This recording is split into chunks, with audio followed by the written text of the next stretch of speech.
Plutôt, c'est Oye Biavogi qu'on a en direct dans cette émission. Il est le secrétaire général adjoint du PDG RDA. Bonjour Oye, bienvenue. Oui, bonjour au fidèles auditeurs de FIM FM. Abakar Condé sur les conclusions. Alors, monsieur Oye, hier, vous avez, je dirais vous, parce que vous avez travaillé un peu sur ce document, vous avez transmis hier le rapport synthèse au président de la République. Alors, avec quel sentiment aujourd'hui vous avez transmis ce rapport synthèse? Est-ce que c'est le sentiment d'un devoir bien accompli ou bien c'est le sentiment d'un travail inachevé? Bon, merci pour la question. Je pense que pour tous ceux qui ont pris part au cadre du dialogue, vraiment ont un sentiment de satisfaction parce que finalement nous devons pu boucler une étape du processus qui est encore loin d'être terminé parce que c'est un processus qui s'étale sur tout le long de la transition. Donc pour nous, c'était vraiment un sentiment de satisfaction et c'est vrai que ça n'a pas été facile avec les contradictions, le débat qui était houleux et un certain nombre d'incompréhensions. Mais finalement, on a pu s'accorder sur un certain nombre de recommandations qui ont donc été transmises au chef de l'État hier. Bien, donc, pour nous, voilà. Maintenant, parlant de recommandations, c'est important.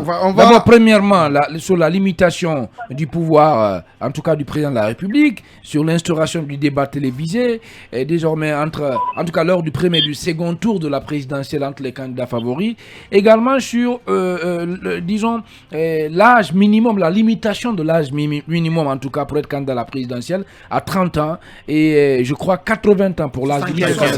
75 ans, merci beaucoup. Voilà, comment vous réagissez à tout ça? Bon, ce que je peux dire, peut-être sans faire un commentaire, si vous voulez, point par point, c'est que effectivement, c'est 35 ans minimum, 75 ans maximum. Mais ce qu'il faut dire, c'est que c'est un débat démocratique. Et comme le principe de base, c'est que c'est le vote, à défaut du consensus, c'est le vote qui nous a départagé.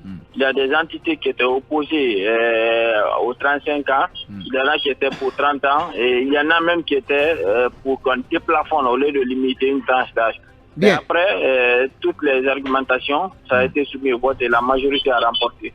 Voilà comment on est sorti avec ces différentes recommandations. Allez, une dernière question. Et avec tout ça, sans la Troïka, comment vous voyez cette situation? Une remise sans Troïka. J'ai commencé par dire que c'est un processus qui s'étale sur tout le long de la transition.